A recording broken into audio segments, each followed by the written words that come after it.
So this is the visual development walkthrough, and this one is on my painting The Journey Begins. If you see here, I have 6 thumbnails that I did, and throughout these compositions I'll be able to find something interesting enough that I'll carry into a full painting. I'm joined here today with Levi, and we actually recorded this the 6 thumbnail session today, but unfortunately I lost the file, so this was this week's live video, and it's not going to happen, unfortunately. Why do we make mistakes, Frank? I don't know. I guess we make mistakes to learn from them. But do you believe in miracles? Well, you're hoping the file's somewhere. I'm hoping to recover the file somehow, but it's alright. Next one will be better. Where it stands, I edited the audio and everything. I cleaned it up. There's no noise. Still have the audio, but it's talking about the paintings. But it's talking about the painting as I go, so I can't just play that. Yeah, like, it would be really awkward. I wouldn't listen. So let's jump right into it. This is the August 2nd, and I'm so excited to do another video with you guys. So playing right now, this video will be sped up into 200%, so it's actually 2 times the real pace. Mm-hmm. So I'm copied over this shipyard sketch that we made, but this one took about 5 to 10 minutes, right? So it's like a futuristic shipyard. Yeah, it is. I wanted to make a pretty large ship.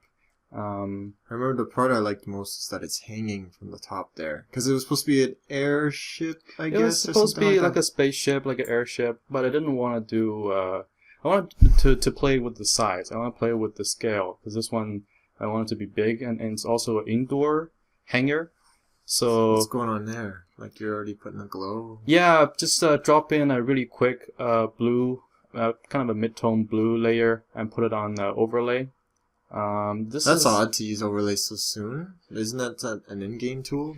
No, it's also a start game tool, because when you're starting right off with just colors, you generally want to use it to put a wash over top. Either overlay or soft light. Something that gives you that soft wash of a one color. Instead of the gray. Instead of the gray, yeah. Because I think in this case I'm starting just directly with colors. In the beginning, in the value paintings, I would kind of develop the painting to a stage. Until that stage, I won't touch color at all. But if you know what your primary colors are, you can jump right into it. It's kind of exactly like painting in values. Everything structure-wise are still going to be described with value. Colors are really there to kind of start things off early. So in this case, I'm going to talk a little bit about my brushes in a second, but in this case I just wanted the blue to be there. It's kind of like an undertone. But the lighting, structure, and everything, still you want to describe your painting with value is the only thing that kind of matters at this point. Mm-hmm. Since it's all techie, that's why you're getting these hard edges in, huh? Yeah, this is all just lasso again. I'm kind of cleaning up the thumbnail. That's the first thing I do when I start a painting. If the thumbnail is good, it tells a bit of a story. Go in, clean it up a little bit, and then you can start adding other structures and fix your composition. Give it a little bit more finesse. But at no point should you be doing any sort of details when you don't have your composition and everything worked out. So I'm just extending the shape a little bit. The airship has to have like a kind of nice shape. It needs to be clipped on some points and extend down on some points. So I'm brushing away, just looking for some interesting things to put in. Foreground things. Foreground things. To keep your eye moving into the painting. Yeah. So right now I don't really know where everything is yet. This is the exploration stage, where you're just dropping in some shapes and you're hoping for the best.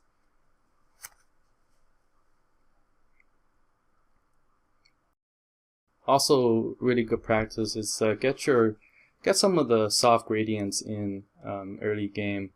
Kind of like what I'm doing here. You're just lassoing a large area and then establishing that general light direction. Because where the ship is pointed at, that's kind of like the exit of the hangar.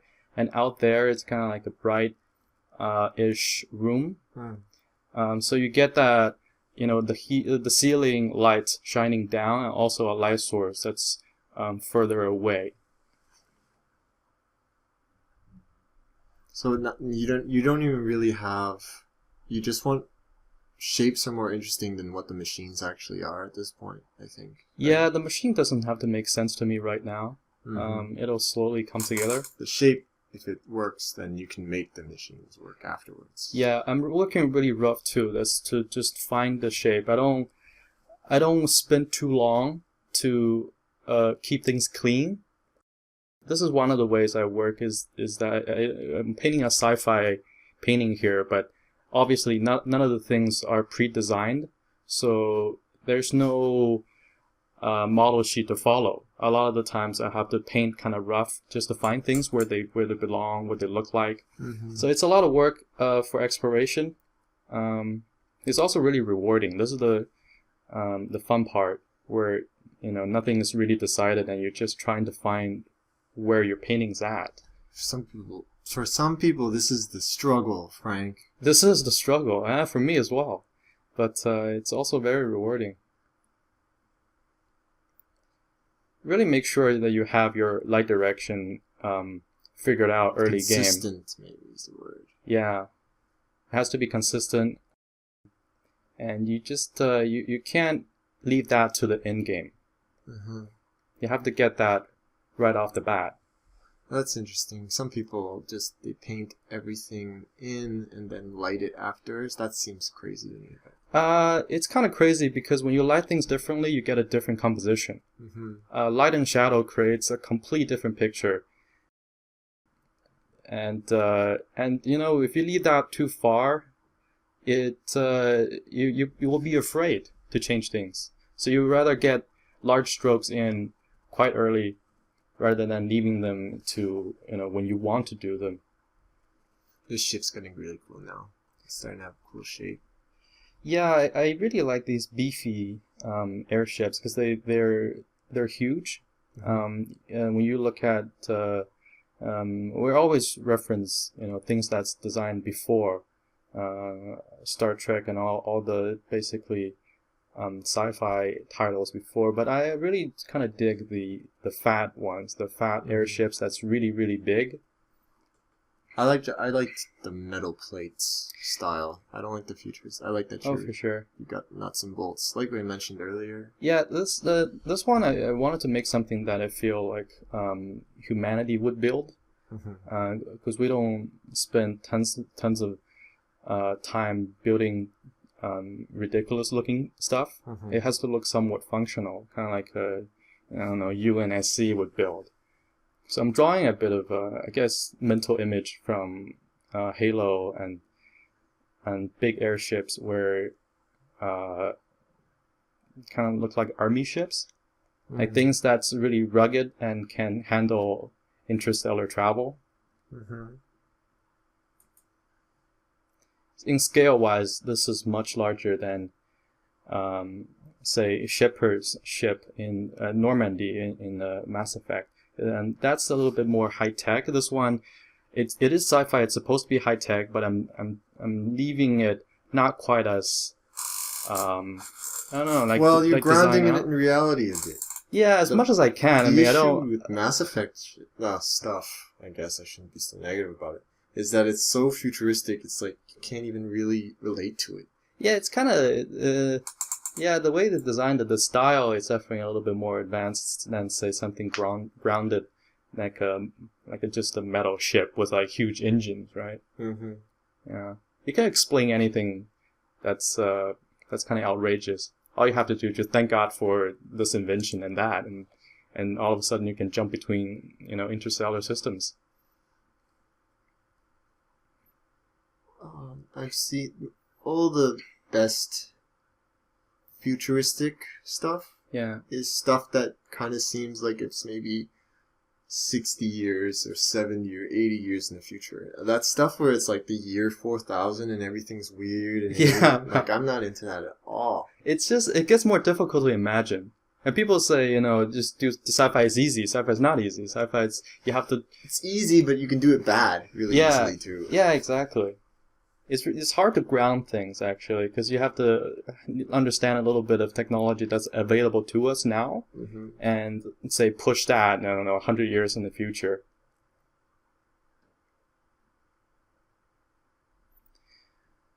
So it's getting really messy, and this is kind of like how I start most of my paintings. It's just brush away, and I don't worry about how messy it is. A lot of the painters, also the really good ones, they tend to keep things kind of clean.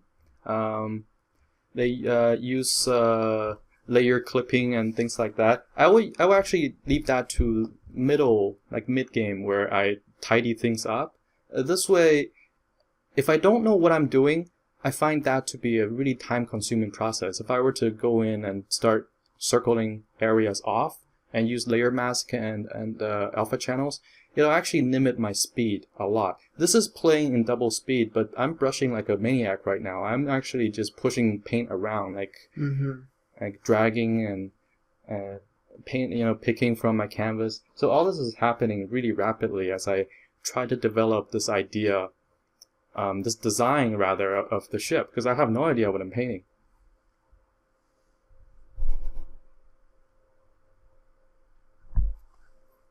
I really like sci-fi. Sci-fi as a genre interests me because there's so much possibilities. There's so much you can do. Airships, future soldiers. Oh, wow, there's so much you can get away with. Yeah. Really. Yeah, you don't necessarily have to make sense of everything. So in a sense, it's kind of easier to paint. So... well, if you draw some weird body armor that doesn't make sense, I'm going to call you out on it. I'm going to be like, that looks ridiculous. Well, yeah, just sci-fi boot plates, basically, right? Sci-fi boot plates? Boot plates? Oh, boob plates. Yeah, it's like sci-fi bra with like, light shining, like a vertical... Boob plates, yeah, there's lots of that. Yeah. But nothing else is covered. Well, it goes to that Mass Effect armor with it's Mass very Effect's well a little designed. Bit bulky. But Mass Effect's okay. But they have all these creases and stuff where it's like, why is it there? Is it just to look cool? So I guess you're more of a Metal Gear guy then. It's kind of because I think Metal Gear Solid sci-fi armors are mostly kind of skin tight, and they call it I don't know, they call it nanosuits, kind of like Raiden, where I'm not really sure. They have all this muscle exoskeleton that's wrapped around. I kind of like that. My best impression about MGS armors, and I'm thinking about 4. Yeah. Is that when the sound effect work was done so well that when they were moving around in their army suits, you could hear it like the rubber stretching. Yeah, you can hear their ammo like kind of jumbling around. The ruffling of the things hanging off their suits. I thought that was very well articulated, and it helped these armors, which are a little bit the frog units especially, they have those little metal toes that help them catch onto I don't know, like walls and edges, and when they hit like hard ground, you hear those clicking of the heels kind of thing. Yeah, that. Now you don't get that in Mass Effect, in my opinion. Those little things really made it believable to me. I think it might be just a style thing. I enjoyed Mass Effect up until 2, and then third one I didn't actually finish because people have been telling me not to finish it, so I kind of just hang there. I used to sit back and watch my roommate play through the whole game. That's cool. Yeah. A lot of artists, when they start, they try to paint a lot of sci-fi stuff. It's really cool to paint sci-fi stuff. I personally really enjoy it. But I think one problem is that the industry wouldn't hire you right off the bat just to do a crazy amount of sci-fi shit, unless you're really lucky. I mean, if you're really lucky, then all the power to you. But I find a lot of the times I didn't get to paint sci-fi shit until I was maybe 3 or 4 years into what I'm doing. And once in a while I'll get one of those pieces where I'm able to go wild with it. What did they always want from you as an entry-level artist? Let me think back. Something very specific. I started off doing character rotations, actually. Me too. I did things like that. Yeah, character rotations and then some textures. I was painting a lot of textures. It depends on what industry you work in. Obviously, it depends on what which studio it is. Some people have it better than others, but if you're going into the industry, I say just specialize in something. But God forbid if you're specializing in sci-fi, you have to be really good at it then, because there's a lot of oversaturation with sci-fi stuff, and people do it quite well. So it's not the best entry level stuff. In the sense, I want to say that you've got to learn how to walk before you run. So a lot of people are doing it bad too. I mean, a lot of people are doing it, but a lot of people are doing. Yeah, see, this is, and then I'll get into a problem where it's an oversaturated market, and you're trying to stand out from all these people that's doing it. That's why, going back to talk about the convention scene where everyone was doing pinups, and they were selling well, but when you get the whole hallway of people all doing pinups, then the market is kind of congested. And to stand out, you kind of have to do different things, kind of differently. Man, remember in 2002, those conventions, just the Artist Alley wasn't even that, well, it was big, but the whole Prince thing, people used to sell just standard paper size, 8.5 by 11. Oh, the letter size? Yeah, letter size. And people would sell and make bank selling their Naruto stuff. And then... That's pretty smart. Well, and then sure enough, 10 years later, you don't see letter size prints anymore. It's all huge. Yeah, I remember. Yeah, it's totally. But those guys used to make so much money doing this small little things. Yeah. Just a random thought. Just thinking about it. Here, what I'm doing is I overlaid some other color on top. So right now, I'm trying to get my base color in. To kind of just wash it over the whole painting. Try to add some base. Yeah. Give it some funk. Let's give this painting some funk. Some funk. Drop that bass. Yeah. So I get you get your primary colors in there. You'll see me adding other colors later on. But what's really important is what you have underneath. You know, your whole painting needs to be washed up with some base color. And this is not really difficult because you're still working with values. That's mostly what you're thinking of. You know, your designs and your lighting. I'm doing a couple of things at once, but when you bring it down to the gist of it, the wash probably takes, 2 minutes. You just need to brush some color on top. Always work in midtones with those colors because you don't want the colors to be brightened up too much. What I mean is when you use overlay layer with a color wash, it's very easy to make things oversaturated. And you see me being very careful with that because the oversaturation overlay effect doesn't look very good. And we can always tell when people use overlay layers. Oh yeah. Yeah. It's so obvious. It's very obvious, especially when you don't do it well enough to hide it. Well, you don't really have to hide it, but just know that everyone can tell when you're using an overlayer and you're using a soft brush to color your painting. So that's something I have a problem with. It's like how everyone knows what an Instagram filter looks like. It's something like that, yeah. It's only obvious now though because... Yeah, because it's an underpaint. It's a wash. This is basically, that's exactly what it is. You're working really zoomed out here. I like that. Don't give yourself a chance to work on the details right now. The composition has to work before you go into any details. The more details you make the painting right now at this stage, the more difficult it is for you to add any other changes. Let's say catwalk structures, layered, walkways. Those things won't happen if you start adding details because you get part of the painting that you really like, and then you're picking your babies, and that baby's gonna stay there for the rest of your painting. So you want to make right decisions. You want to make smart decisions. I get asked this question on Facebook.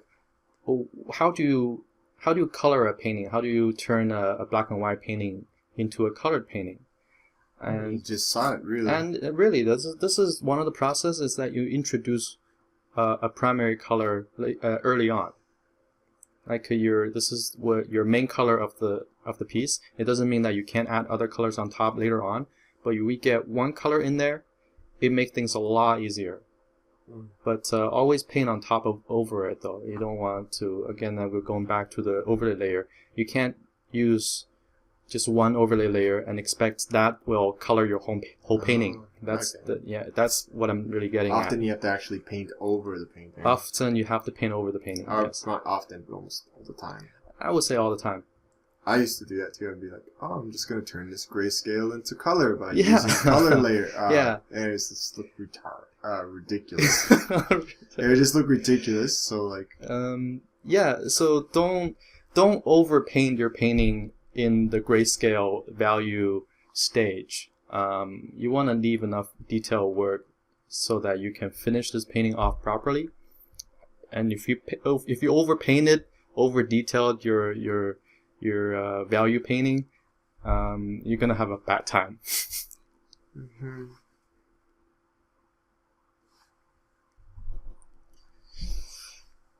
So this sci-fi ship is coming into shape, but I'm still working on the area around it to make this cradle that this ship is going to be sitting on. And also this ship is going to be suspended. Part of it's going to be suspended so that I'm going to have to work on an area where these cables will latch onto.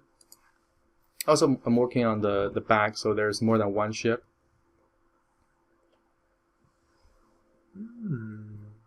But you'll notice that I'm not keeping everything flat. I'm purposely doing these local gradients, keeping in mind where the light are coming from.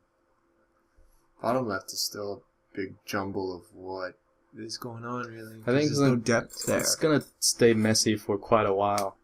I want to get my focal point, which is where the most contrast is. That's gonna be where the most of the work happen. Everything else is still a jumble mess. Do you believe in miracles? Do you believe in miracles?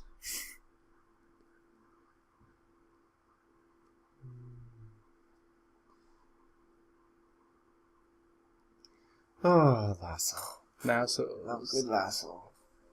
Another question I got from Facebook, John from Facebook asked me, when do I start the details? Generally, I want to leave the detail out as long as possible. Until I'm happy with the painting as it stands, I won't go into too much detail. It's kind of counterintuitive because a lot of people count on the details to make the painting work. And that's something I'm really against, because the painting has to work on the basis where the composition is good. If your composition isn't working, there's no need to add details at all. Details will not make your painting better. So it's basically, you go down the list, 1, 2, 3. Have I made my painting appealing? Does this look good from far away? Composition. How to make a painting look good from far away? Walk, take some distance, squint your eyes, look at it.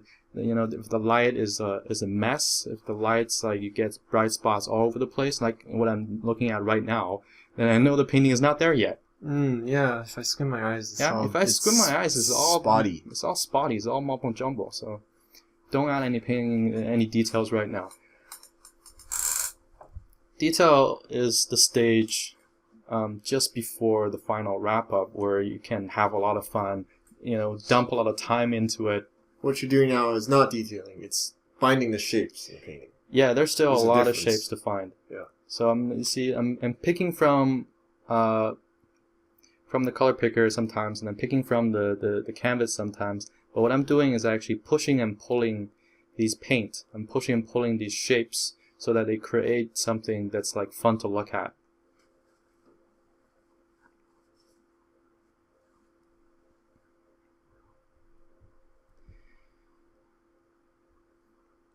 And I'll struggle a little bit with the focal point, because I want to put detail there, but I also want to have that discipline not to go too far into it. And you'll remember from my value painting video, flattening out certain areas is just as important as painting in. So it's a game of add and subtraction rather than just brushstroke after brushstroke. And I'll experiment with different brushes, different textures.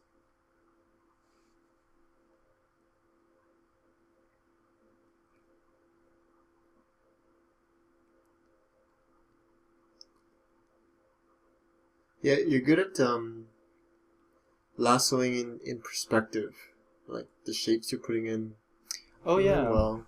Yeah. Well, when you use the lasso tool, I mean, the decision to use it is usually to flatten things out, or at least to create a shape. So when your shape follow the contour, or they follow the perspective line, it kind of helps. At least it won't mess up the painting more. So when you do lassos, be mindful of how you're creating that shape.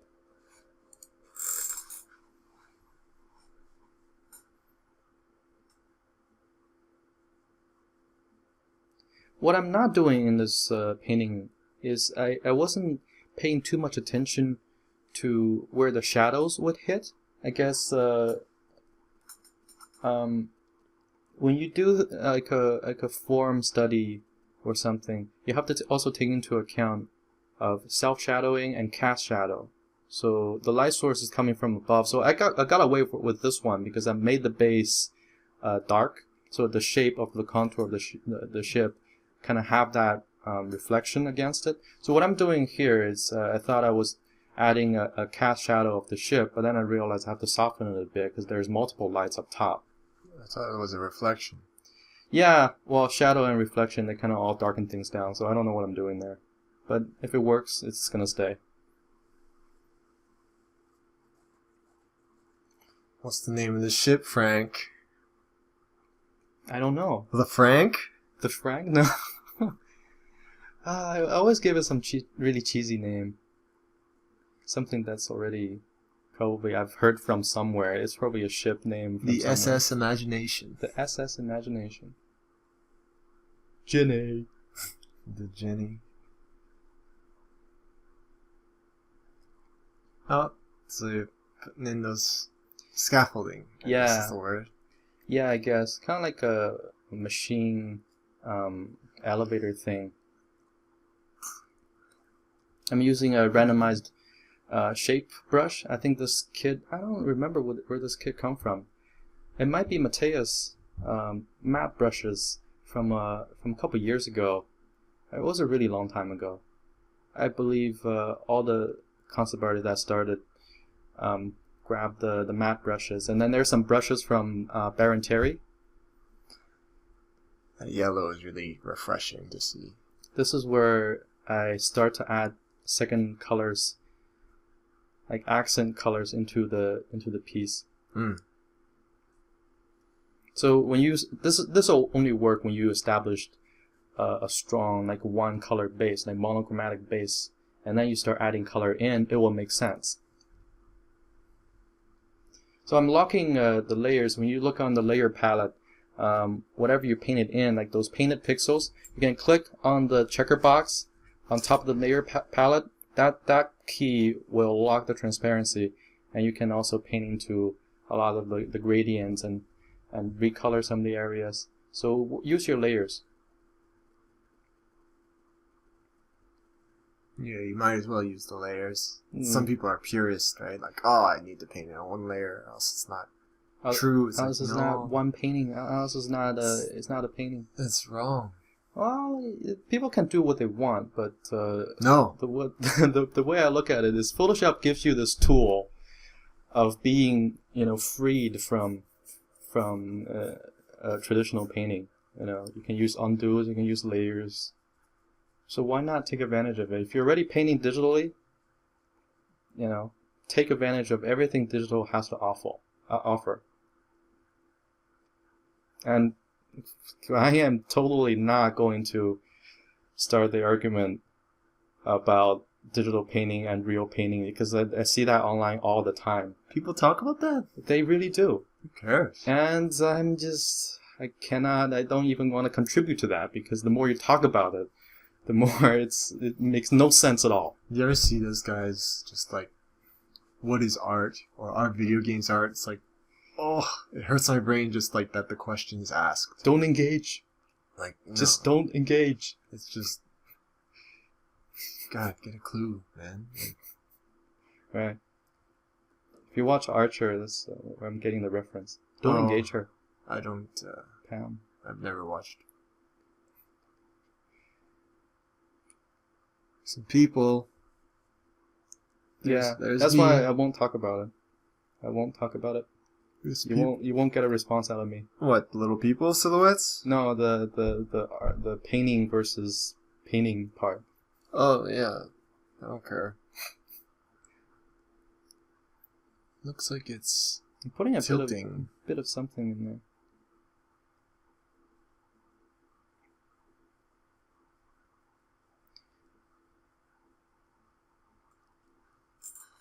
Just a few silhouettes and it already feels more alive. Yeah. You don't want to light things evenly, especially when the ship is this big. It spans across the entire painting, so you definitely don't want to have just one lighting for the whole thing. You want to have section it out. The contrast created, even on the flat surface. I know you notice there are some light areas and some shadow areas, and I definitely put the tip of the ship in shadow, so it creates a nice silhouette against the bright background where the opening of the hangar is. So you got to play around with that contrast, the lost and found edges sometimes, because the contrast you can create it by darkening things down. You can also create lost edges by making things as less contrasty and a little bit flattened out.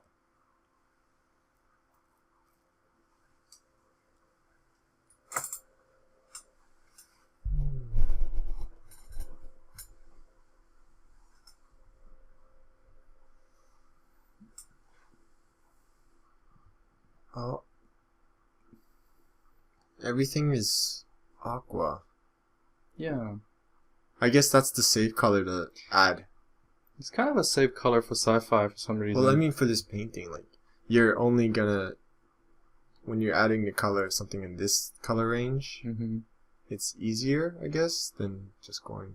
Well, if you're using blue and you don't want to jump too far away from blue, then aqua and some greens would probably be okay. That's nice right there. Oh, did you see that? They immediately add some more the little dots a little there? bit more dimension. Yeah. Damn. So that's why you keep one color in the beginning, and then because you wait for this part where you start introducing colors. Yeah. You don't want to introduce it too early because it'll mess up like the balance of the painting. Oh man, just forget the rest of the painting. Look at that. That's so good. Yeah, I just crop the dots. 1, 2, 3, and 1, 4. There's a fourth little one, and you're kind of speckling all over the place too. Yeah. I can see it really is a payoff to work in kind of with less colors. And this is the part where I'll start using some photo references. So you'll see I'm scrolling through. These ones are the ones that I found. Not too much. It's just a little bit of something. So this one I really like because it's a factory. It's a Tesla factory actually. So they have those robotic arms. I'm just scaling it around a little bit because I'm looking for nice mechanical structures. Oh, that's cool. Right? And I'll tell you guys how to use this effectively to help you painting because again, no details. I'm just using this. Double click on that layer and it'll bring up the layer style palette. You notice that on the bottom, that's the scrolling little thing I'm using. There's a lot of finesse you can use. So there's the slider for making highlights disappear, and there's the slider like what I'm doing here. I'm making all the highlights in the image disappear, and you press Alt to drag that little slider, the little arrow thing. It'll actually split that arrow in two. So it creates a soft selection. It creates a soft clip. So when you need something to blend, this is a technique that you guys should really use because you can. I find myself not able to do matte paintings without this little trick. Double click on your layers anything, any photos you bring in, even your painting files, and try those sliders out on the bottom of that window, you know. And it'll clip out all the highlights if you drag from the right, and it'll clip out all the shadows if you drag from the left. And when you hold down Alt key and you drag those arrows, it will create a soft clip, so it's kind of blending it in, you know. So here I'm using the curves tool to try to make this new layer help me somehow. So I put it on overlay. Now it's a kind of a color wash, so it's making things a little bit more saturated. And I'm creating a layer, alpha channel on the layer. So I'm clipping in a lot of the parts with the soft brush. All I'm doing is I'm painting in black. Now you see I'm clipping out on the left side again. Underlaying layer is just saying if you drag from the left, it means the shadow layer, the darker layers underneath the image will show through. And you drag from the right, then the bright parts, the whites of the image that's underneath this image will show through. Again, you can use Alt key to drag from the arrow to create a soft selection. So already this is adding a lot more detail than before, and all I did was 2 images. So you see there's a lot of tricks, a lot of techniques you can use to speed up your painting process. And you know, for this case, sci-fi images, metal structures, these things are really easy to play around with. And I locked it on, I think I locked it on transparency, or I'm using a color layer on top, and I clipped it onto this layer. When you hold down Control Alt G, I believe, it will create a layer clipping mask. So your top layer is actually clipped on the bottom layer. All your painting in is only going to affect this layer. So that's a neat little layer trick that you can use. Wasting no time at all, I'm bringing in more images and just flipping it upside down. You don't have to use images in the intended way. There's no intended way for use a certain image. If it looks good and it contributes to your painting, you know, just tear it apart, skew it. It's better to skew it because then people can't sue you later. They can't sue you later for royalty, and also, and they don't spot the original image as none the wiser. as easily. So use that basically. Well, you said Tesla already. Oh, now I'm gonna get sued. Yeah, oh wait, they released all their patents. Oh, I'm safe. Well, see, smart. That's not how it works. That's how it works with me. Okay. Want to bring a shark? So I realized that clipping thing is not working with the right part because underneath the layer there's too much silhouette happening. There's too much brighten and shadow, and it's not flat. So I'm just using curves tool, and on the channel thing you can actually drag on the different channel. You can actually bring up and down in different channels. It's really helpful. So all my color matching, I mostly do it manually. There's also a trick to do it to color match. Photoshop has a color match command that you can find in the I think select it was edit and then something. How do you find all this nonsense? Just fooling around? Just fooling around. Well, actually, I learned some of them from my friends. Sometimes, but they learn from fooling around. Yeah, we're all fooling around. We're all finding these little tricks once in a while. But layer clipping, man, I'm telling you, double clicking your layers and start dragging those sliders around. Because I figured that one out, just dragging all over the place. But my friend Daniel actually showed me when he was visiting me. So this was a good trick. It actually saved me a lot of time later on.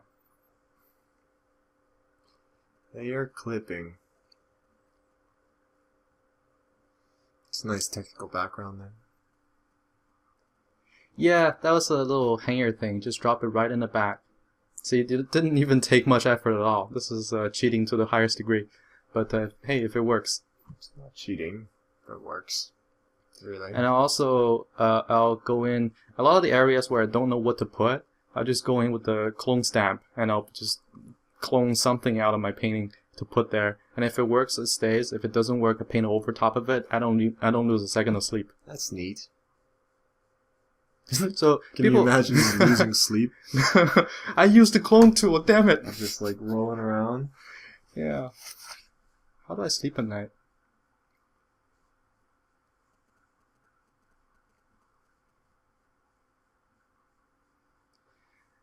I guess the name of the game in this sense is just results, really. Yeah, Fast results. No one.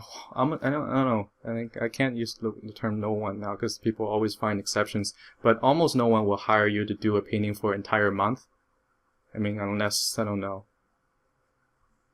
I knew a guy, but he was doing a game cover. That's why it took for he was allowed. But still, it was odd. It was odd that they let him.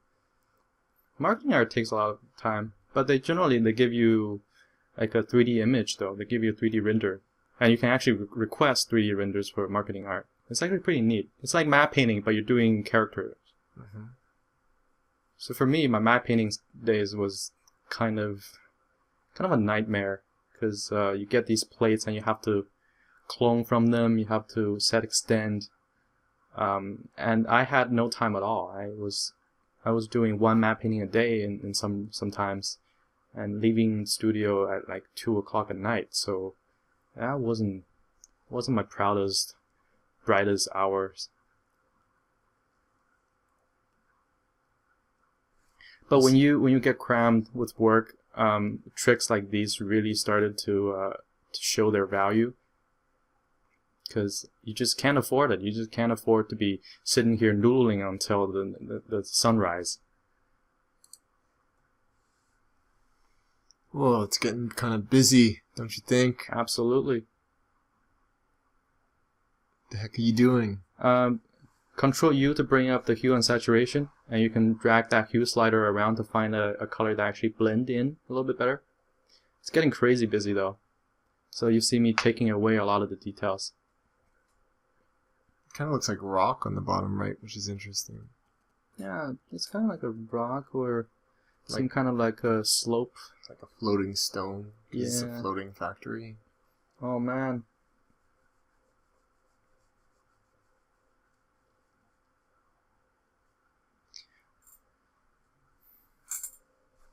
So you'll see how much of the actual detail is cheated in.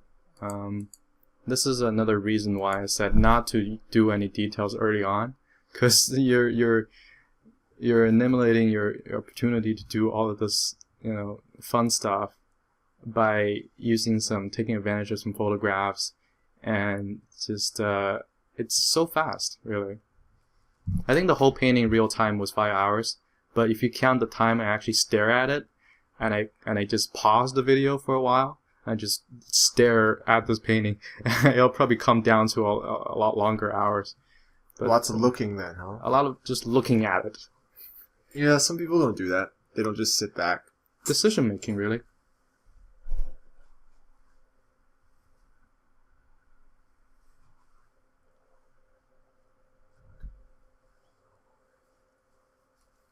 Levi's trying to catch mosquitoes in the background.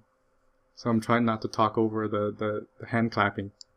I didn't get him, Frank. Oh, man. Now he's gonna haunt us.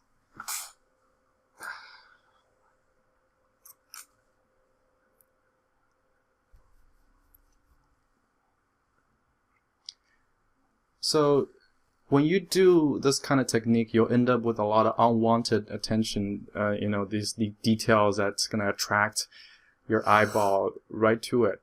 I was about to ask about that, yeah. Yeah, so all of this stuff is getting, again, really, really dirty and really complicated. And you notice a lot of the things are not lining up correctly. So there's a skewing going on.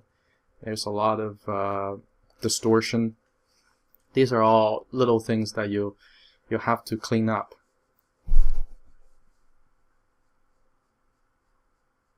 But in terms of the process of this work, I'd much rather have things in the painting where I can fix than to have nothing at all, like a blank, flat ground, where there's a lot more decision to be made over there, like what to put there, and how do I make it look good. Where in this case, I know how to make it look good. You just have to clean it up, make things line up, add focus point where you want them, take away focus where you don't want them. That's a process. This is all a decision-making, a problem-solving process, and there's a way to do it. Show us the way, Frank. On it. Yeah. Not so flatten, erase, paint over. My eyes kind of goes a little bit hard to the yellow things on the right. Yeah, those are going to be there for a little while. But I'm actually finally taking my smaller brushes to the ship now, detailing up some areas. So this is the detail. This is, I think, how much is it? Was it? I think it's an hour or an hour and a half in, where most of the things are kind of in there already, and you just want to finesse some of the areas. But you're still working on the whole painting. I'm still trying to catch everything I'm putting there.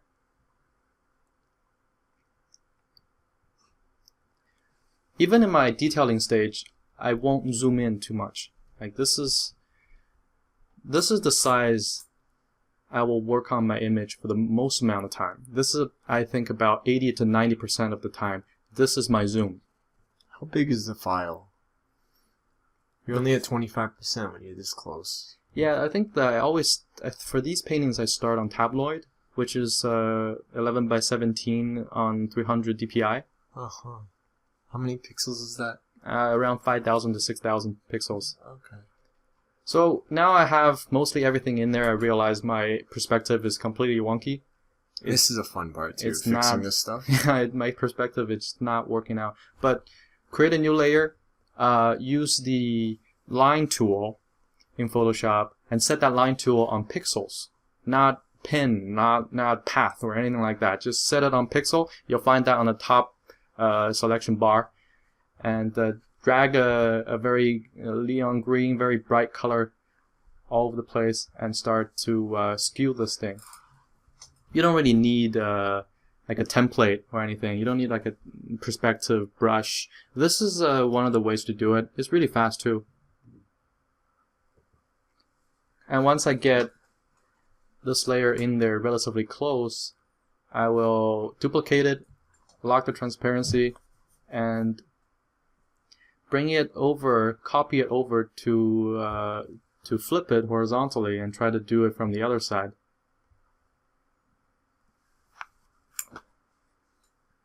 Nice.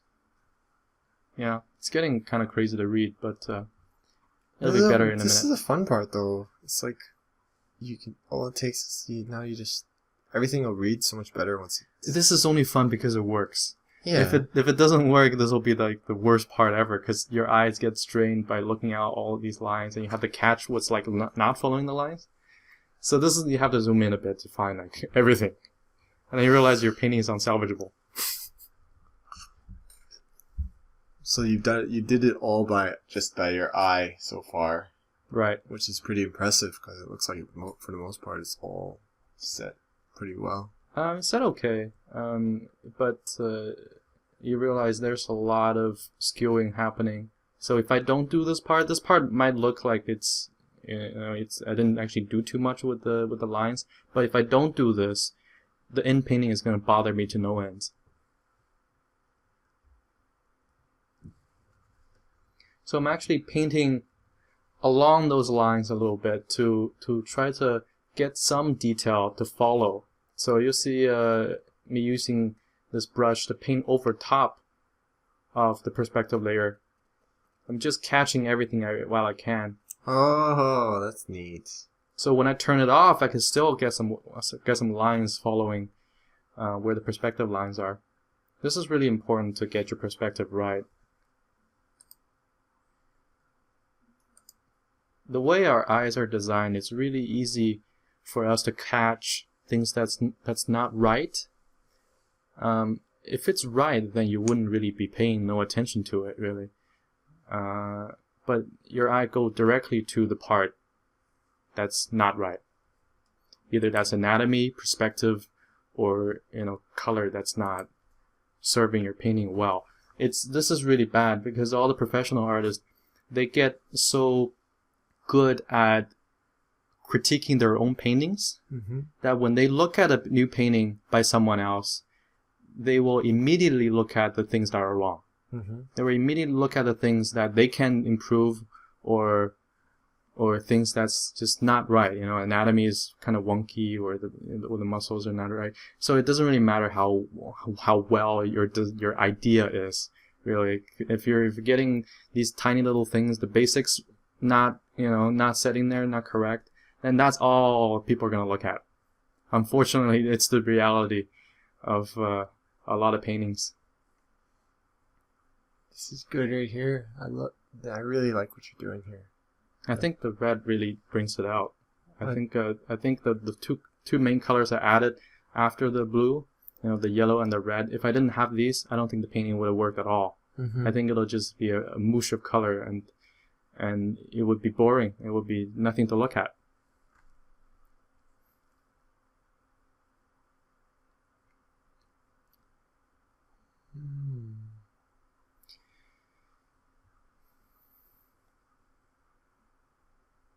So my eyes will kind of circle around the whole painting, looking for things that's not lined up. And there's a lot of them. So when there's a lot of them, it's kind of hard to find because they're just all over the place, right?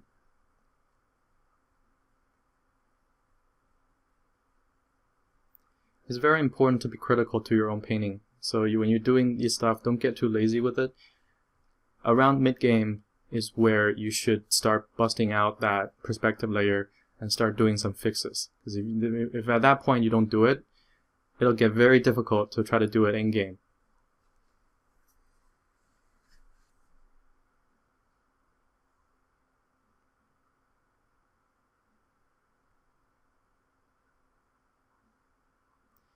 I shared a lot of the same techniques. If you watched my previous sunflower street video, where I developed a painting from thumbnail, much like this. But that one I didn't use any photographs. I fully just brushed everything. This is kind of the same techniques up until the photographs point. Same analytical processes that you should follow. Same with the fixing perspective coming at the mid-game. All that jazz is still very, very relevant. So in my later tutorials, I go into actually using 3D sets, actually using 3D assets to help with your lighting and your space, your depth, and things like that. But what I'm trying to show is you don't necessarily need that to be a concept artist. Right? If you know how to use it and you know exactly what you want, it will help. It will help you generate a more accurate concept, and more accuracy. It's good. It's not bad. So use everything you have access to.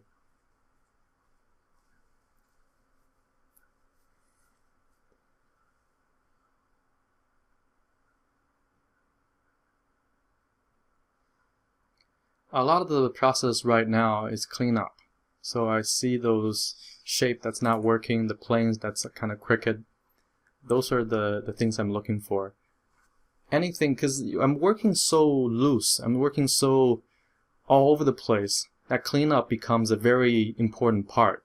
If I started the painting by being very careful, and I use layer masks, and I clip things exactly where they should, then the cleanup part will be a little bit easier. The cleanup is basically redirecting the viewer's eyes. This is also a really important part that, especially for this painting, I can't just skip that part. This painting will be kind of shit if I skip that part, because your eyes will start wandering around and looking at all the details. Mm-hmm. Right? There's so many details. There's so much details. And now I kind of just screwed myself with all these details that I added in. And if I don't tune them down, or I don't like unify them somehow, then I don't even know where to look. It's a good thing you like doing this stuff. The cleanup? Yeah.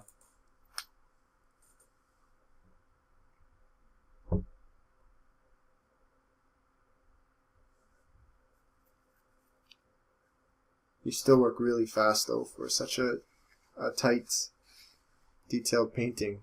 5 hours, very I would only work fast if I catch myself making the right calls.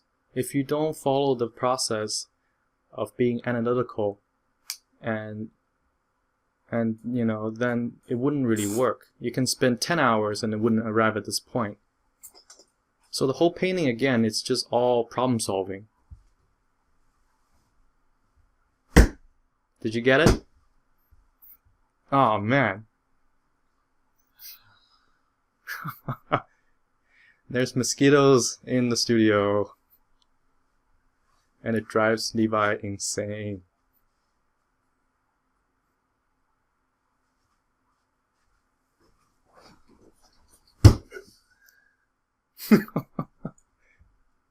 All this rumbling in the background.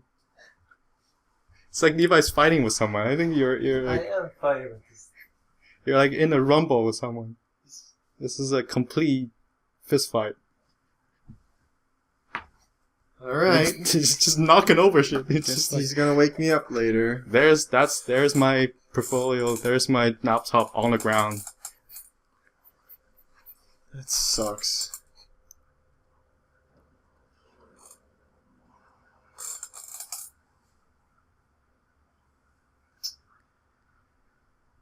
So trying to actually unify the red a little bit, just not making it so so spaced out. I realized that part over there on the bottom, the line is not following the perspective, so you have to skew it a little bit this way. Yeah, that works.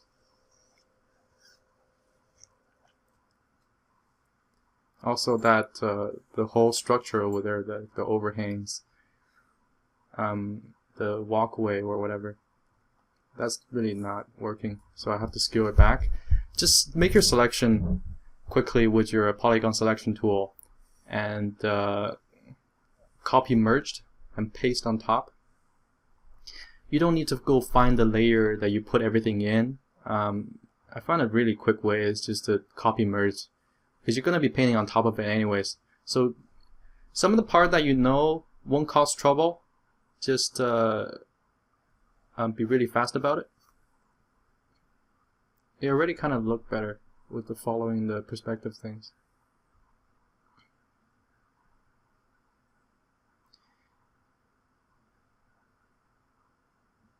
Yeah. Give it a little bit of an edge on the That's nice. sides. No, that whole part reads really well. Yeah. If you want to hide your selection, press Ctrl H. And then you can paint inside your selection without looking at the squiggly things. And press Ctrl H to bring it back again. That was cool. That's cool again. Yeah, I'm trying to do this thing. Ugh. Killed it. It's cool until you overdo it. Oh. Killed it.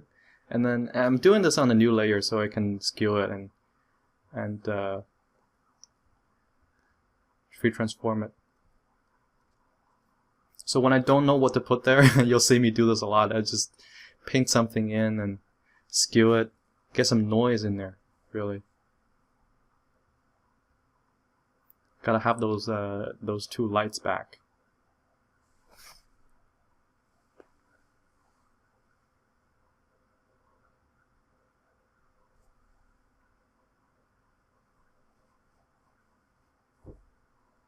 Whoa. So you already see like the benefits of having photos, or how the photos help your painting. It creates this level of useless detail that it makes your painting look so much more detailed than it actually is. Even if that doesn't make sense, even if the details are just there, kind of like noise.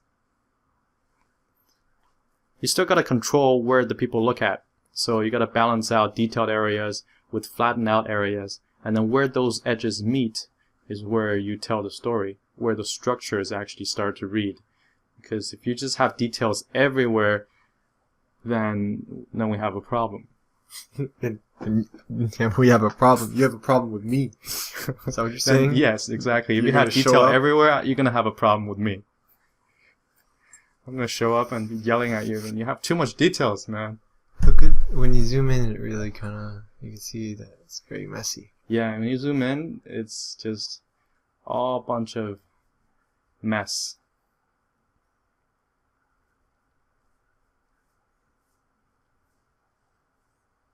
But pick your battles. So there are areas that matter, and there are areas that's just not quite as important. You want to pick where this is where cool. you want to show things. This thing like scrolls along here. Yeah, exactly. There's like a grid on the bottom, so the catwalk and the thing just like follows around, and the machine arm extends. You know, they go higher and lower and install stuff. And weld stuff, I guess. Is that a seat there? No. No, I don't know what that is. Maybe like a reservoir or something.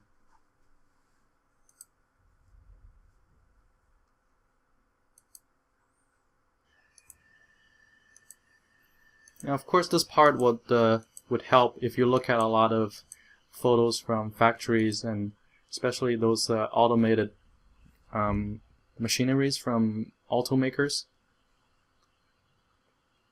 Those are really interesting. Again, use the clone tool to quickly drop something in there.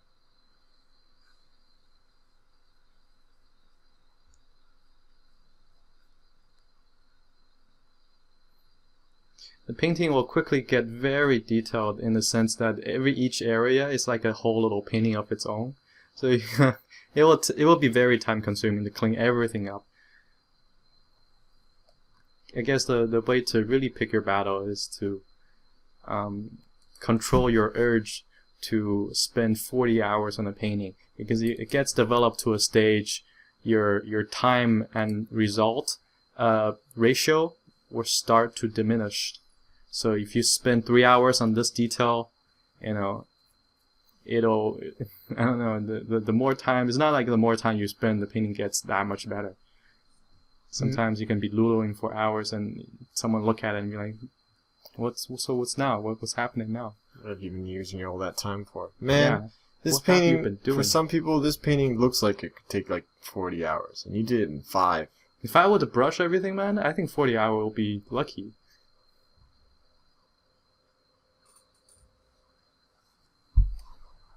Yeah, so don't go crazy.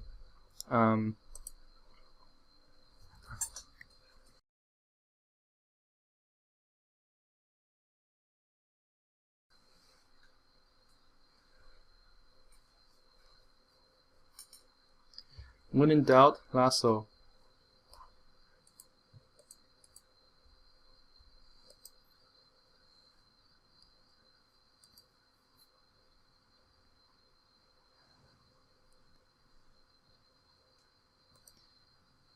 This special case is a little bit interesting in the way that I don't have to deal with atmospheric perspective, so not quite as much.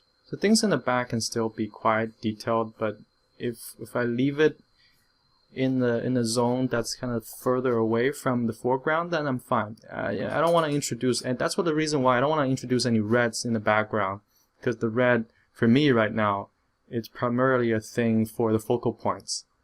It's so different from anything else in the painting that I think the red, it just describes the action, whereas everything else is static.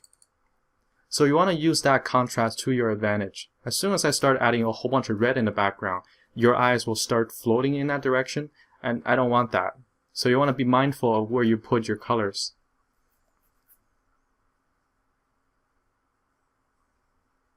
I was dropping those shadows from those mechanical hooks, so you get that clear-cut shadow line there.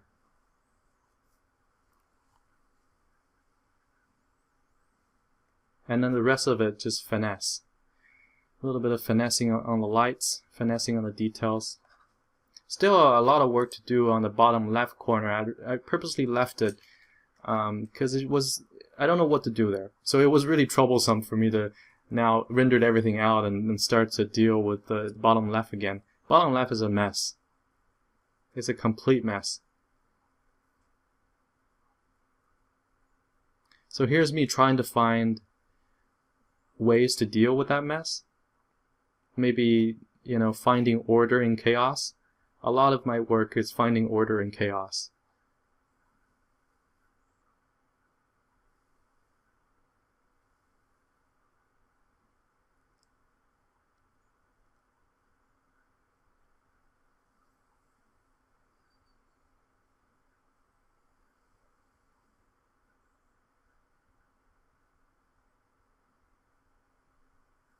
Make these shapes seem easy. I guess they are. They are kind of. You don't need to make sense of everything, but when you make the bigger shapes read, it will definitely help. I guess one key is just to not render everything equally.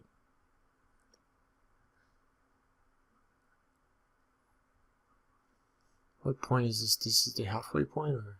This is beyond the halfway point. And you know, the last bits is always the most mundane bits. Is when you zoom in and tidy everything up. And well, it's kind of, you make it actually look like a real... Yeah, you make it look, just like finessing the small parts. Oh, that was nice. That was nice right there. Create some negative space there, yeah. Yeah. You absolutely need that. Oh man, it was worth it. Right? It was worth the whole thing just to see that happen. Just to sit through the whole thing. To see that little opening. Wow. That really made it for me.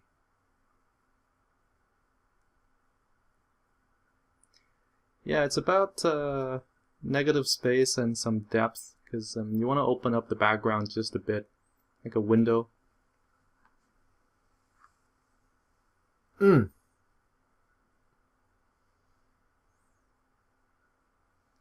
Alright, you can paint. Can you funk? Can I funk? Can you funk?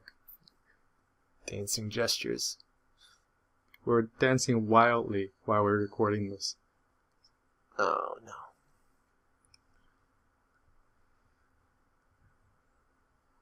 Man, that really tied it together.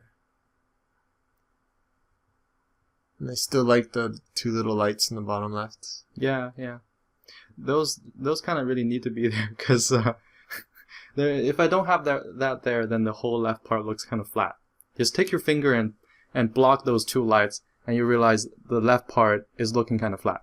Wow. There's nothing there that's going to attract interest, so even locally, you need to manage where things matter.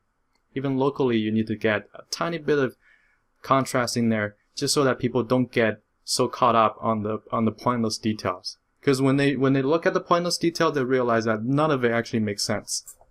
You look at the wrong part of this painting, nothing will make sense to you. Maybe I should zoom in and do a crop of certain areas. If you just look at those areas, it's just a whole mess of brushstrokes and, I don't know, shit happening.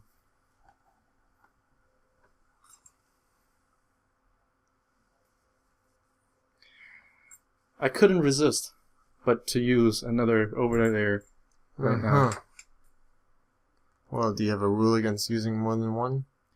No, but I do have a rule to be careful with the overlay layer, because it's so easy to overdo this. It's so easy to go complete bazooka and oversaturate everything you touch. Right? So when you use overlay layer, please set the saturation. When you pick the color, set the saturation low, and please don't pick everything from your painting. If you use the overlay layer and you're just picking directly off your canvas, you're going to have a bad time.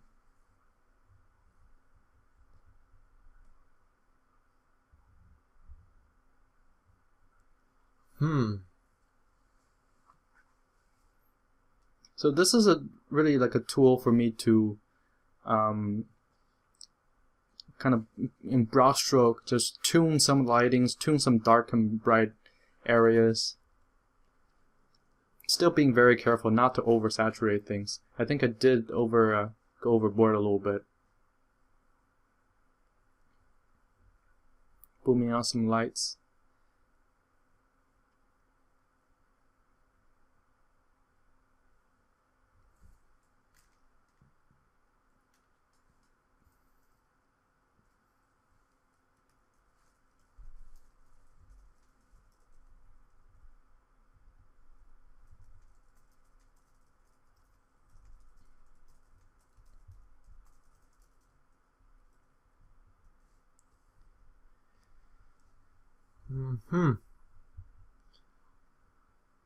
More bloom. Yeah. I'm not a big fan of bloom. I used to be, and I realized I make all my painting look kind of bad. Because bloom is very cheap. It's easy to do. Yeah. And you lose geometry, you lose sharpness, and all that crisp detail that you put in. When you bloom it, it just kind of make it look cheap. It's like McDonald's of mapping of concept art. Like, it's good once in a while, but if you're blooming everything, it's still not good once in a while.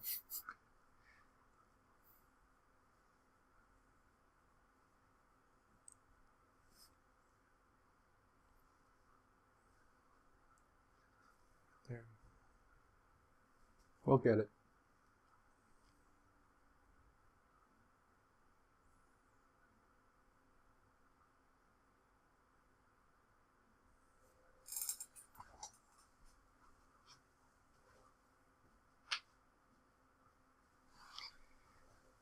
So these are details that's going to add a lot of character for the ship.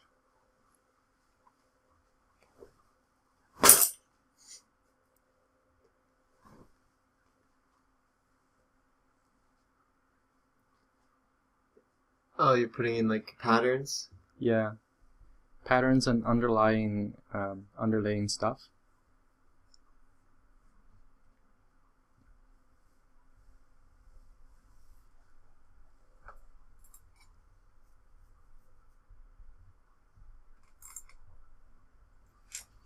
Do you ever paint sci-fi stuff?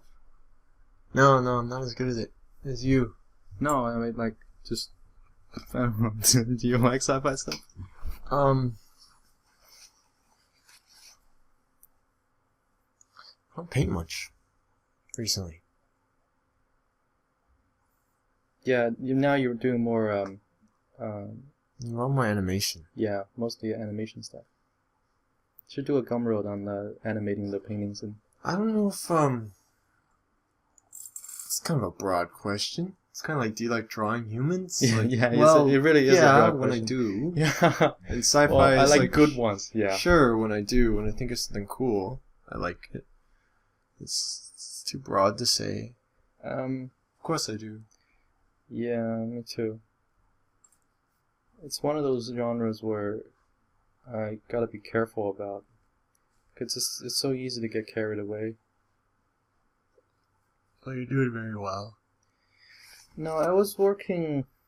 When I was working on Pacific Rim, a lot of the things are sci-fi, but they had a certain style to it. Mm-hmm. Like it wasn't cyberpunk, for example.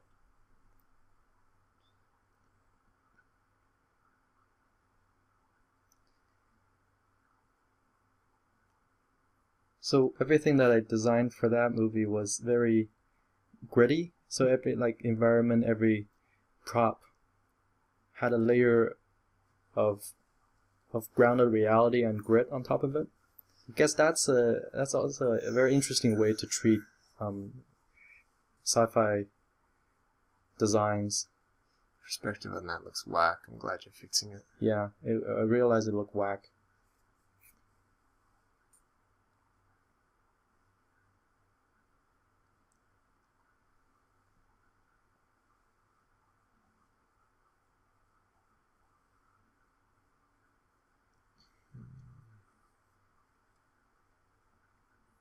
Oh, I remember playing this game years ago, Freelancer, and that was one of my favorite space exploration. That's like a single games player ever. one, right? Freelancer, yeah. I remember that being. I've read about that one. It's crazy. I read it was very good. That game is crazy. For the time, it was way ahead of its time. You can visit these planets and space stations. You can dock. And when you dock into one of those planets, they had a whole 3D city, and you can click to go to a certain part of the city. That was so good to me, and I wasn't even in the industry back then. I was just this kid playing Freelancer and getting super excited about it. But wow. So I never played it, only read about it. I still draw inspiration from it. you know, the sci-fi cityscapes, I think it was, I think these are the stuff that made me kind of want to do game and movie design.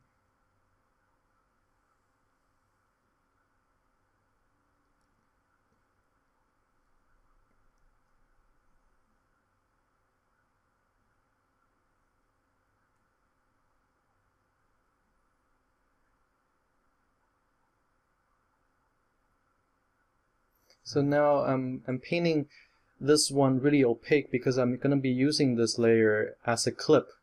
What I'm painting right now, I'll be locking down the transparency and also just be using this as a transparency map or whatever and painting it into this. So grabbing another pattern brush, just add some detail, add some fake details in there. I'm not even too concerned with the perspective not being right, because when you turn it into black there, you're not seeing much of it. So fake details, really. You cloning? No, I'm using a texture brush to paint into what I just made. With locked? Yeah, with the layer transparency locked.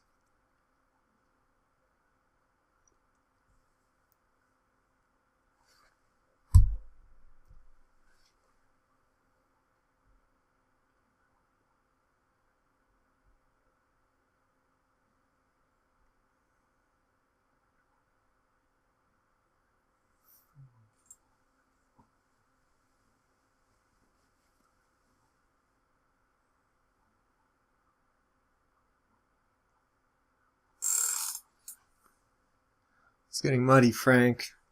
I know. Gotta do something about that. I'm sorry.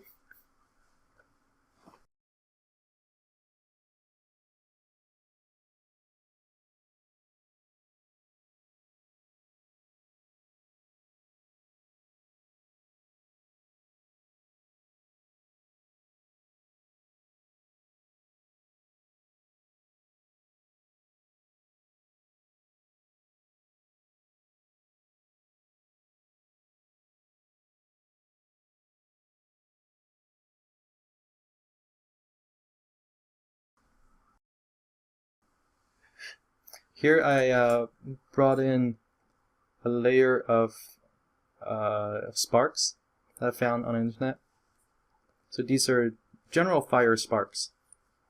Gonna put that on screen. Use the level or curve tool to bring down the black to a complete black, so that only the sparks will show through.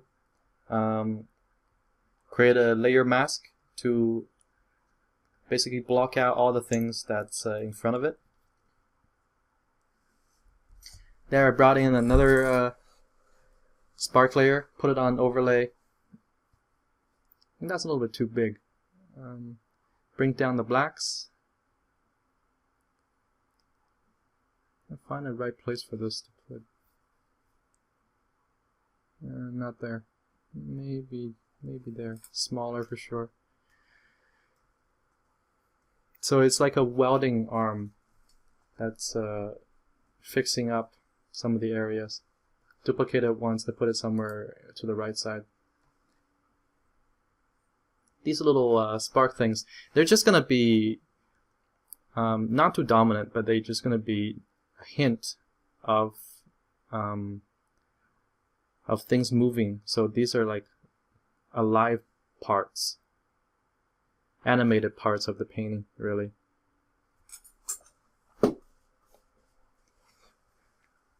So hue, I don't like putting red there because I think that's attracting too much attention.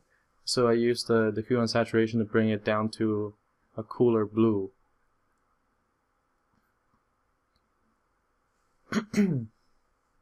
It's a very cool painting in general. Very cold. It seems cold and metallic. Cold and metallic. No heat. Very, very sci-fi safe, I guess. Do you like painting colder paintings usually, or do you like to? You know what I just realized? I realized my paintings are really dark, but that's my monitor that I was working with for the entirety of last year, actually last 2 years, was not calibrated correctly. So on my monitor, my painting looks super bright.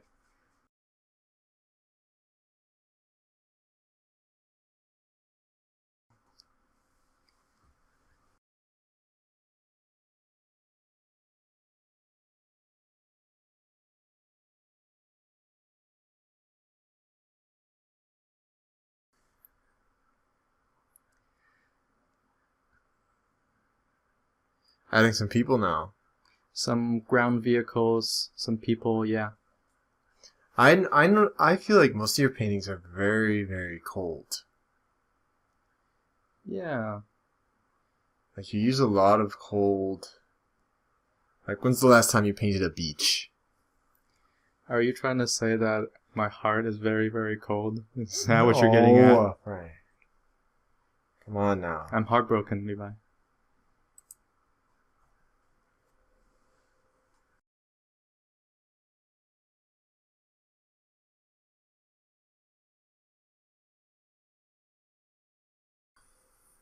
Okay. I feel like it's easier to paint colder stuff and add warm elements to it and make it warm. Well, I'm not sure. What do you think? I don't know. I have no thought on the subject. You don't really paint and you don't think of warm and cools very much? Some people are crazy with that. Like I used to paint like those sunsets. I like using sunset. So that's kind of like an orangey warm. So you know, when every painting was orange and teal, there was a stage. Oh wait, right? You're talking about like Hyung Tae Kim? No, I'm just talking about in general. Like everyone was doing orange and teal. Yeah. Like, every painting was a sunset. Uh-huh. So yeah. Well, I don't know. Like a warm and cool is kind of I think is a totally like a balanced thing. I was talking about my painting being dark. My monitor, I realized, was set really bright. So when things print out, the print out kind of like pitch black. So I lost all the details that I had in the dark parts. They still sold. They still sold, but I had to do a lot of finessing with the print. But now I just have a Cintiq and it's calibrated pretty much correctly. And then all my references are looking too bright because I still have the monitor.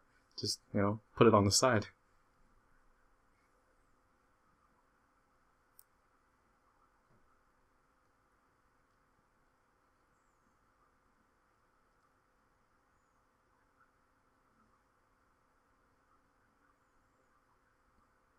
You realize the more in depth you go into this, kind of like you add controlled elements into it, like these the little panel with kind of like a tray. So there are panels waiting to be put on the ship, and then there's like these little two cargo boxes that probably holds something, some parts or tools. That's fun that you're discovering it as you're doing it. Yeah, so these things, when you add these things into it, details that make sense, they will overshadow the detail that doesn't make sense because you put some time and effort into developing these little areas that work for you, that reads well. That's what people are going to see. The little small parts, around that, it's suddenly gonna make sense because of that contrast. So I'm making a little pathway on the left hand corner, and I used lasso and I used clone tool in the lasso to make some finer details and to make some brush some things in there, details that I don't care about.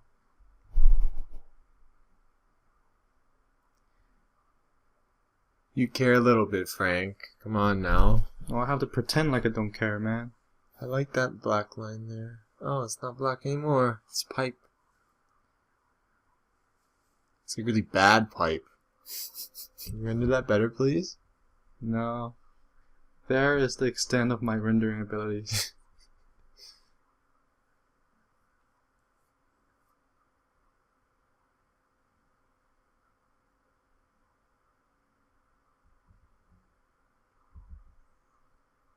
2 orange dots doing work. Still working on the left side of the lip parts. Ooh. That's nice. You just like contrast. You just like those dots. Mm-hmm. You could even find an image with like window lighting and all those lighting from cities at night, and drop those in. Look at these details you're adding here. They're making it so much more interesting. Because already your eye was in the center, but it was a little bit jumbled a bit. Yeah. You could some inconsistencies in detail. Right. Now the center is really coming together with Yeah. those black lines and. Yeah, you just need to balance things out. And I work from focal point outward. Mm-hmm. I find that's a good way to find balance in the rest of the painting. Yeah.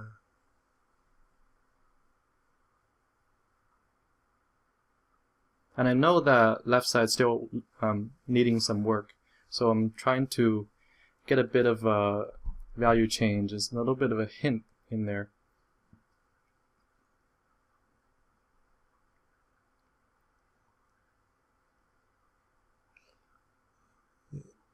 $37 layers. Not bad. Not too shabby. I was aiming for 100, but I'll take 37.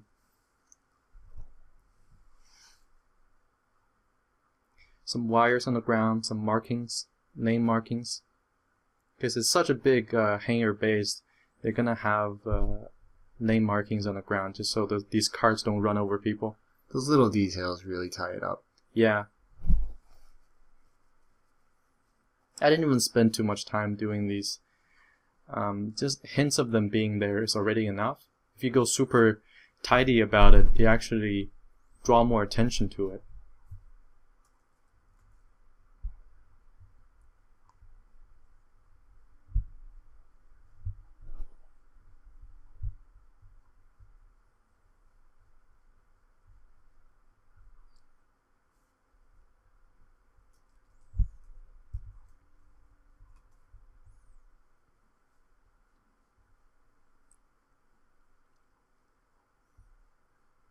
You notice how I'm not keeping the entire ground plane in one layer. I'm setting some parts Lower than the rest. This creates another layer of depth and it breaks up the giant shape. Mm-hmm. And on the left side, there's a walkway that's much higher and closer to the camera. So I can play around with the scale a little bit.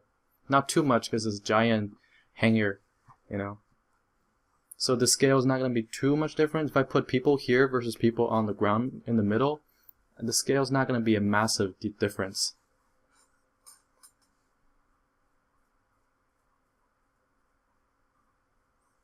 I like this stuff here when you're making it. Well, you can really see just the basics of the painting skill. Yeah, this is going back to just basic brushing.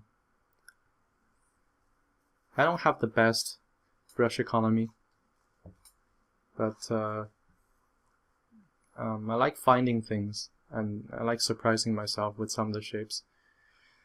So I guess this still works for me. Some of the painting I'll be more careful.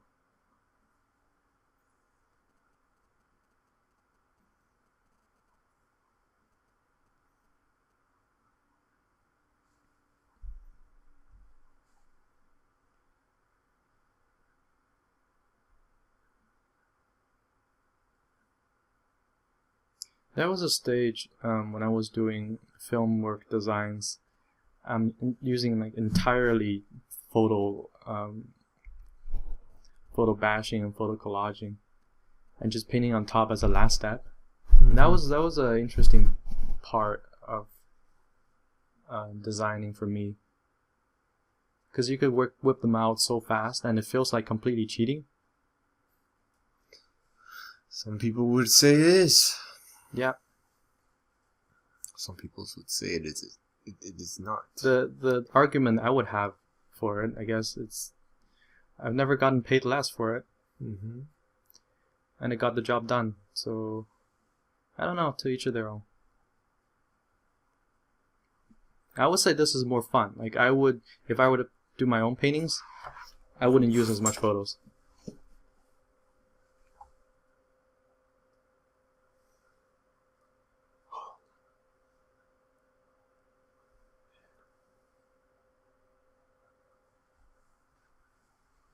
That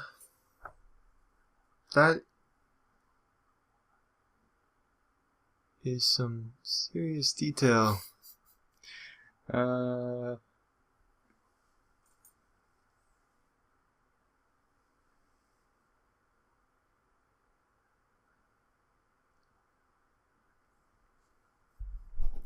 Just looking at myself, running away with the details. It's fine. That would be so fun to do at this point. Yeah.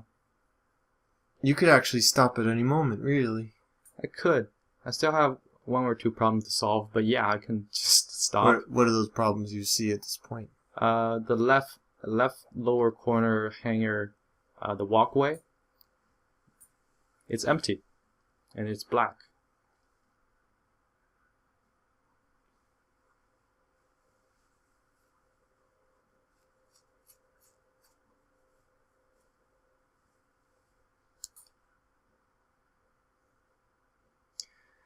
So for, I guess, some of my viewers that's just starting to get into, I guess, environment paintings or doing this stuff professionally, if you guys have any advices, not like on recommendations or something on what to do next as my video series go forward, please feel free to leave me a message on Facebook. I guess that's where I check the most, and you can also email me at frank.f.hong@gmail.com. I read all my messages, so if you leave something there, I can see it.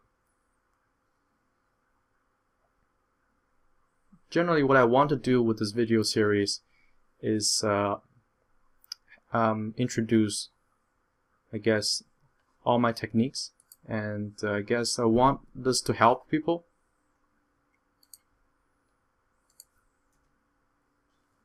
So if you have an idea of how I'm going to be able to help you guys further, help you guys better, please let me know.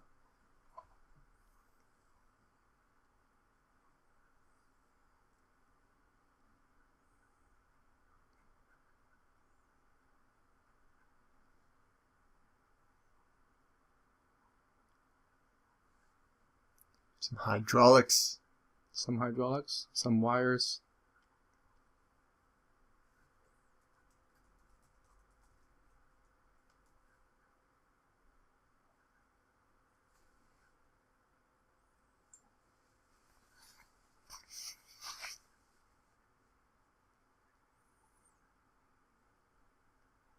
Still working on the details, but I'm jumping between a lot of different places, so I'm in adding details in this area. I'm not forgetting, say, the other areas. You don't have any fear at this point?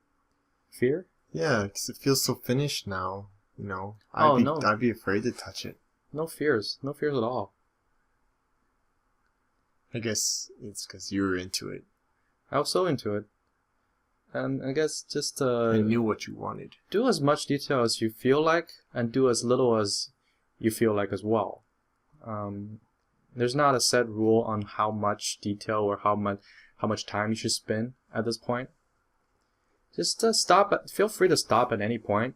And if you don't like it, if you're still not convinced with your painting at this point, and then I don't know, you gotta step back to do some fundamental problem solving again. That's why it's important to get all the problems ironed out before you do details.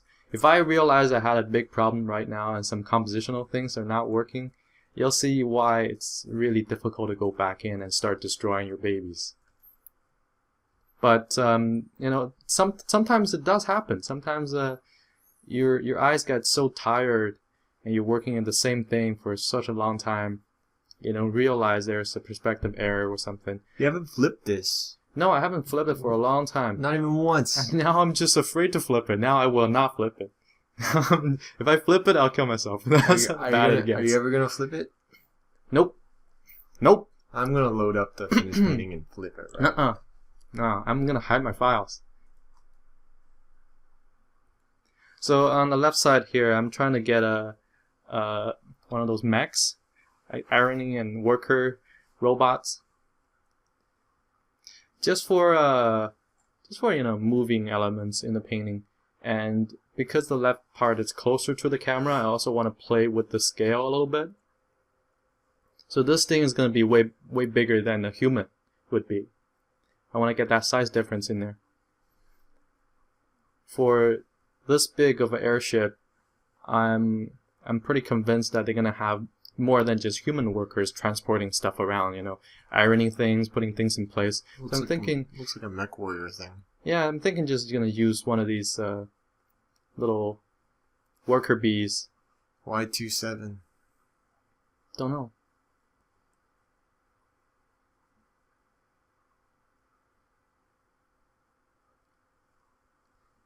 Yeah, just going to drop one of these in here.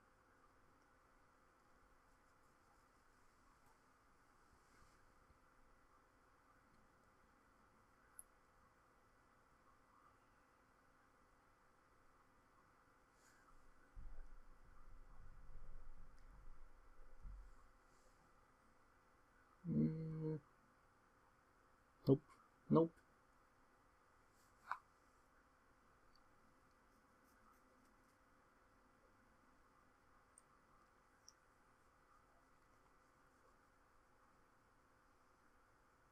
Yeah.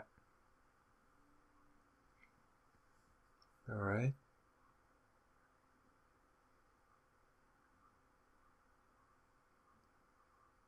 You see, even in a detailing part, I'm still staying fairly loose. Nice shadow. Yeah. Or reflection. Yeah. Whatever it is. Just doing this fairly quickly.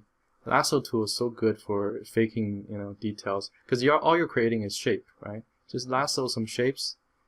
The scale seems so big now with the little humans when you zoomed in like this. Yeah. And the details. You could almost like have a painting of just this zoomed in. Yeah, you totally like that. could. Sections of the painting could be their own painting altogether. That's what I like. Yeah. Because even in the small areas, you're still thinking about all the contrasting and flattening out and where to place your details. So the economy is still there. Mm-hmm.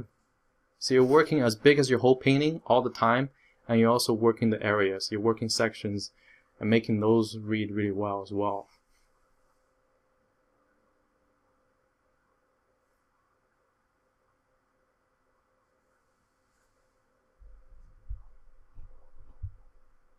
Last bit of finessing. I think the ground plane on the walkway is still a little bit too dark. Still needs a bit of reflections maybe.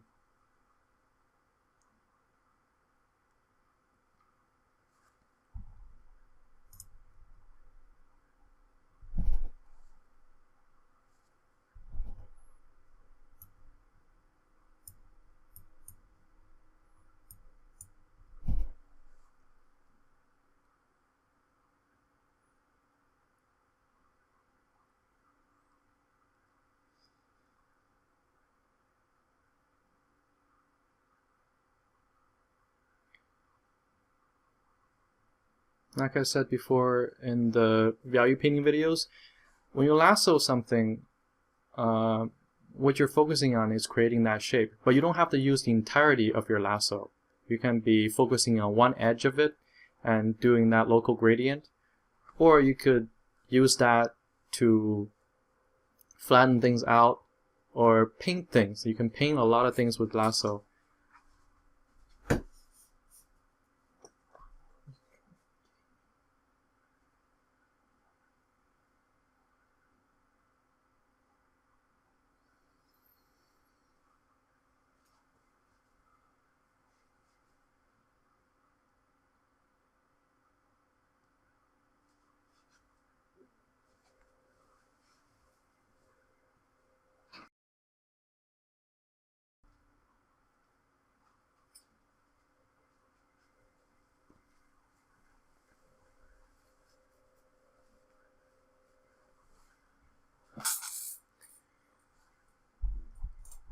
Are you happy with the painting as a whole? Has it exceeded your own expectations? Are you always trying to exceed your own? In a way, I am. Every painting should be exceeding my expectation. If not, then I'm not improving. Mm-hmm.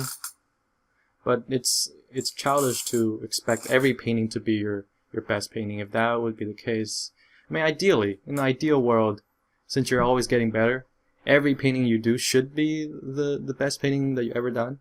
We're dealing with the real world here. A painting has a lot of elements to consider. At a certain point where it just become a quantity work, so you're just gonna paint more. You just gotta keep on doing this. So it actually, I guess, the level fluctuates. So it's like it's not a gradual curve. But at a certain point you hit like a plateau, and then you really have to grind through it.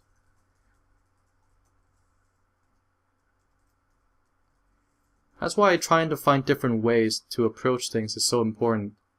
Because if you're just staying within your comfort zone, if you're painting every painting exactly the same way, without looking for, better, faster way to paint, without looking at anyone else's painting, analyzing it, not just looking at it. Looking at it doesn't help anyone. But analyzing it, taking their design into your shape library, and steal everything you see. If you're able to do that, then you're effectively creating a visual language in your brain that you can draw on later on. So when you're just browsing CG websites, DrawCrowd or ArtStation or something, you see something you like, you drop it into your reference folder and you forget about it. But once in a while you're going to go through it and you pick the things you like. Do a study even on the things you like. Why are you attracted to these paintings? Why are these paintings better than the other paintings? Because this is a very subjective kind of ask yourself why industry, right? You gotta constantly be analytical. You constantly ask your questions. Why is this good? Give yourself clear reasons. Hopefully. Yeah. So you're able to answer those questions in your own paintings. That's a good way to put it. The whole painting is a process of problem solving. Yeah. If you don't know why you like a certain painting, then how are you gonna know? How are you gonna know how to recreate it? What are you gonna like in your own painting? Yeah. You don't. Yeah. You're not gonna know how to recreate it if you don't know why. So one of the major reasons why in school we learned more from our peers is because they're constantly looking at what we're doing, and someone even with like lesser skill than you can come up and say, "Hey, I really like that part over there. I wish you did more of that in your paintings." And you'll be like, he likes this. Why is this working? Why is this working better than the other things? And someone will say, this part's not working very well. And you might really like that part. So this is all like a balance. And you can learn so much by getting critiques and taking critiques well. Taking critiques well is such a good skill that's being vastly overlooked. Because a lot of people carry their ego around, Check that ego at the door.